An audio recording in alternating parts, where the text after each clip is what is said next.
همین میگیری؟ آقا در پاشورا داریم تمام چوب برای پلای بود و صداش میخوره 16 میل. بعد کل کلاف همه شیار خورده، همه به صورت پازل با هم دیگه مونتاژ میشه. ما چسباریش انجام میدیم بعد مونتاژش میکنیم. قسمت اصلی کلاف هم همه کام زبانه هستش و فیلماش حالا جزئیاتشو گذاشتم که میتونید ریز به ریزش رو توی فیلم ببینید.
دوستان دیگه کنید کامل اتصالات و آوازوان هست همه به هم چسبیده دقیقا سر ابزار روتادور سازه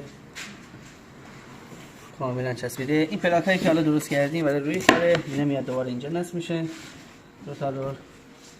یه فرمی برای این پایین در نظر گرفتیم که از اون حالت کار خلوته کامل در بیاد. اینم فرمش زاویه دار میاد اینجا میچسبه. میشه تمای کل در. یه در تمام چوب قطر 6 سانت، این در تقریبا ضد سرقت میشه که کاملا از لحاظ استحکام و قدرت کار بالاست. همین راحتی کار خراب نمیشه.